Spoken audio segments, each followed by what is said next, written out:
Hey guys, this is Mike Barnes, the financial first responder. Hey, I'm talking to you today, and I'm recording two different locations. So if you see me looking back and forth, it's because I'm making sure I'm talking to and engaging with another audience. All right, so today what we're going to be talking about is we're going to be talking about financial diseases. Do you have one? Now, back in the day, a lot of people didn't want to get certain diseases because they were sexual in nature.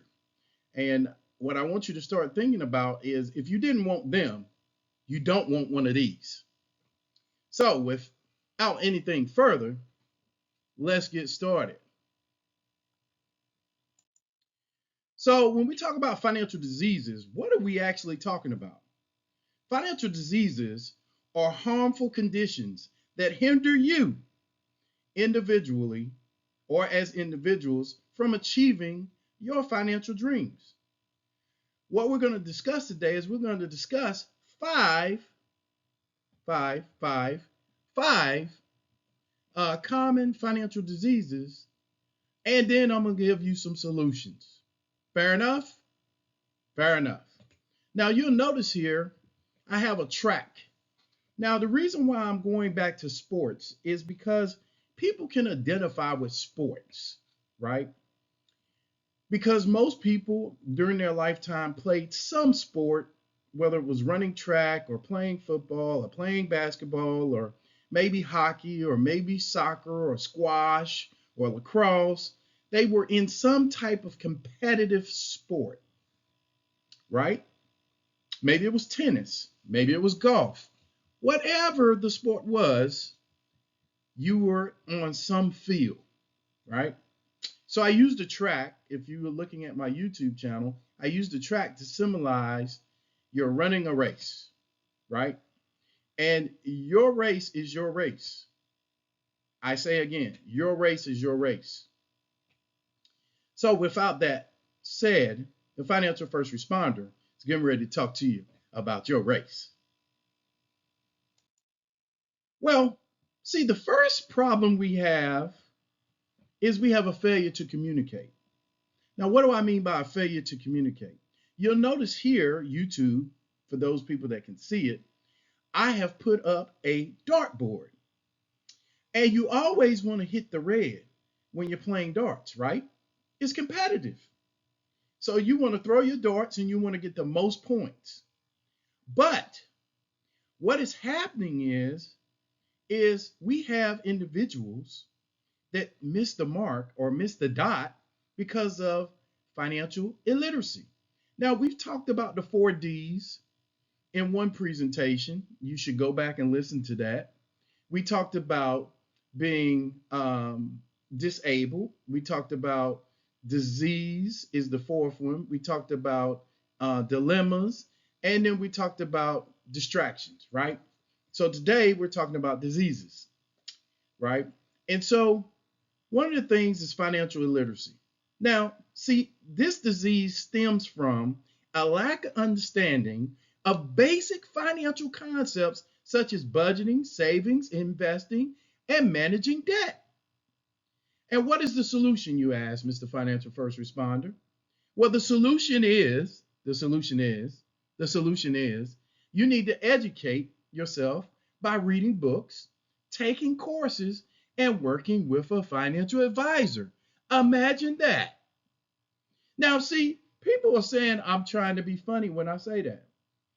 But I don't do my own taxes, people. I pay somebody for that. If you're doing your own taxes, it's either one or two reasons. You're either cheap or you don't own a business. Because most people who own businesses don't do their taxes because they don't want to owe the I, the R, and the S. They want to stay on target. Now, you say, well, Mr. Financial First Responder, you said I need to educate myself by reading books.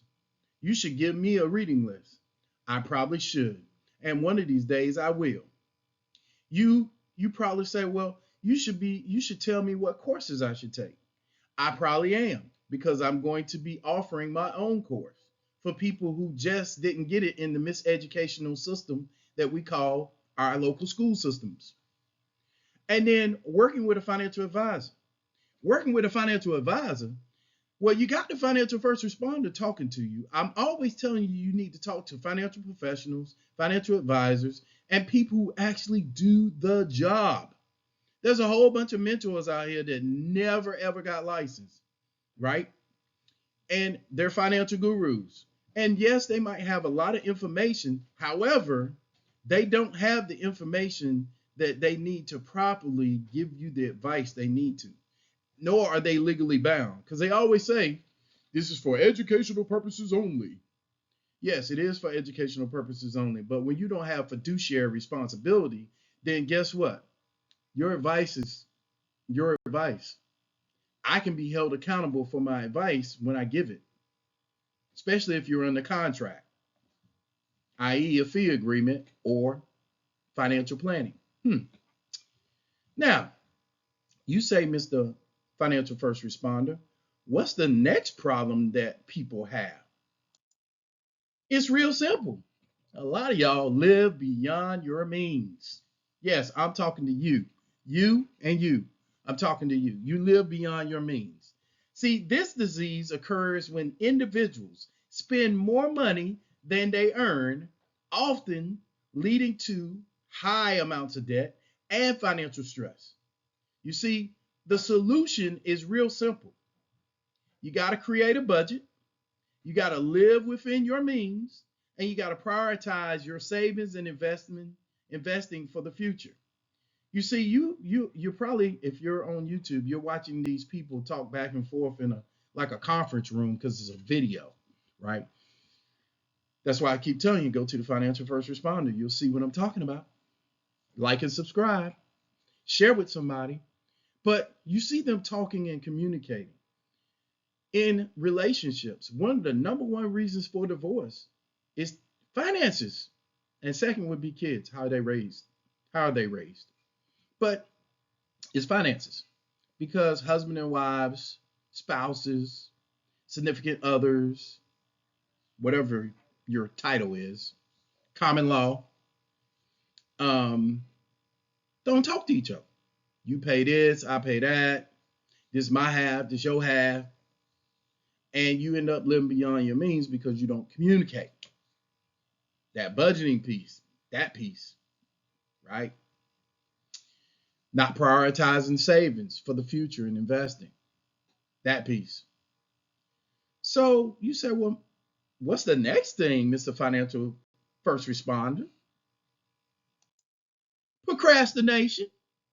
See, procrastination happens all over the world.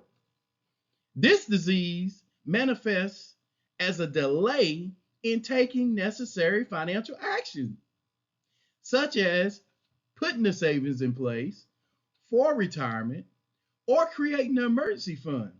3 to 6 months times your net expenses, not your salary. I mean, it would be great if it's your salary, but net expenses. That means after all taxes, everything paid is what you pay out on a monthly basis. So if you spend $5,000 a month and you are single, you don't have but one job, you probably need to have at least 6 months saved.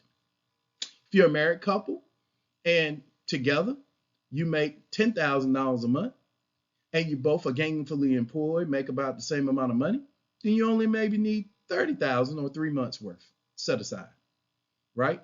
But if one of you doesn't work and takes care of the kids, we actually suggest that you have 6 months set aside plus one in reserve. Because if something happens to the spouse that's taking care of the children, you got to pay somebody to do that. Now, don't get me wrong. People always say, well, my wife can do that, or I could get somebody else to do that. Yeah, okay. Or women might say, because women are starting to make a lot more money than men because they're going to school, guys, and they're getting top dollar education. My husband can take care of that. He's a stay-at-home dad. Sounds good. But let he or she, something happen. They're disabled. They die. Help. You get the divorce. See how that worked for you. Not only are you paying alimony and child support, yeah, you're going to be coughing up half that retirement too. depending on how long you were married. So what are the solutions you say for financial first responder? I went off on a rant. Set specific financial goals. We talked about this. We called them SMART. It was specific, measurable, attainable, realistic, and time-bound goals. We talked about this. But I know you didn't listen because y'all are in this hurry up generation where you only need a minute for anything, right? Create a timeline to achieve these goals. And then guess what? Take action immediately. Now I hear people say knowledge is power. No, knowledge is not power. Applied knowledge is power. See, that is the real issue, is you got knowledge. You got a daggone cell phone in your hand. You got a tablet. You got a computer. You got all this information at your fingertips. But do you use it? No, because you procrastinate. You're a procrastinator. You need to wear a shirt that says, I'm a procrastinator. Stop procrastinating. Now, you may say, well, Mr. Financial First Responder, what's the next problem that people have? Well, here's the next problem. Now, if you were on my YouTube channel, you see this beautiful couple and they're on the island and they're walking and she looks like she's happy to be there. He looks like, I hope I can afford to pay for this trip. Maybe not. Maybe he's just taking in all of the sunshine and maybe he does have a little smile on his face. I don't know. See, this disease causes individuals to avoid investing in the stock market or other financial instruments due to the fear of losing money. I will tell you this, the greater the risk, the greater the reward. The lower the risk, the lower the reward. There is no guarantees in any investing you do. If any financial advisor says it's guaranteed, there are some things that are guaranteed, but there are always risks associated with it. So it could be your purchasing power risk. It could be reinvestment risk. It could be a whole bunch of different types of risks. Interest rate risk. It could be there, right? So you're saying, Mr. Financial First Responder, Mr. Financial Advisor, how do I not have a fear of investing? Solution: educate yourself about investing. Start with small amounts. Seek guidance from a financial advisor. You got it? Yeah, that piece, right? Because fear just stands for false evidence appearing real. We've talked about that on the last time. Stop fearing what you don't know. See, if you get some knowledge up in your noodle, you might not fear so much. Well, you're saying, Mr. Financial First Responder, what's the next problem? Well, I'm glad you asked. Because this one right here gets a lot of daggone people. I don't care what race you are. Guess what it is? Keeping up with the Joneses. Yep, keeping up with the Joneses. See, this disease occurs when you as an individual feel like you need to match the lifestyle and the possessions of said peers, your peers, leading into overspending and financial strain. See, that's another reason why people get divorced. Yeah, because you had to look good. She got a bag, you had to have a bag. He got a Benz, you had to get a Benz. You got this, they got that. You're comparing yourself to other individuals. Stop. Don't do that no more. Your best competitor financially is yourself. The solution is really simple. You need to focus on your own financial goals and priorities and avoid comparing yourself to others. I say it again. Stop comparing yourself to others. It will make you broke. And then you ask the financial first responder, the financial advisor, the financial planner, the financial professional, help me fix it. And we sit back and we say, yep, you're right. We'll help you fix it. And then you go do the same thing over and over in 10 or 15 more months. Imagine that. Now, you may be saying, well, wait a minute. What's the gist of this message, Mr. Financial First Responder? I'm glad you asked. See, I got to catch a flight today, so I'm making sure that I get this done and on YouTube and wherever else it's got to go. I have to give it to my administrator and make sure he puts it where it's supposed to be. But here's the summary. See, here's the summary for today's lesson. See, financial diseases are harmful conditions that can prevent you as individuals from achieving your financial dreams. See, a lot of y'all have dreams, and I'm not talking about them dreams where you're running from some crazy creature or something like that. And I'm not talking about when you was a teenager. I'm talking about those dreams of, hey, I wanna do more, have more, be more, or be, do, have. So how do we be, do, have? Become more, do more, have more. I'm glad you asked. By educating yourselves, living within your means, setting financial goals, overcoming that fear, and avoiding comparison. If you're going to compare with anybody, compare with yourself. Stop it, please. See, as individuals, you can overcome these obstacles and you can work towards your financial success. Now, if you're looking at my YouTube channel, I have put my actual risk asset allocation risk questionnaire, 11 questions, in the actual summary page. Now, I've told you to like and subscribe my channel. I've told you to share my channel. I've told you to help somebody that might couldn't help themselves. Here's the thing. You're going to be saving children's lives because their parents are not divorced. You're going to be saving families' financial futures because you actually gave them some information that was helpful for them. Not who's running for president, not who's on TikTok, not who's on Instagram, not who's on Facebook, but somebody's financial future. Now, those are not bad platforms. Don't get me wrong. But most of the information that goes on some of these said platforms is garbage.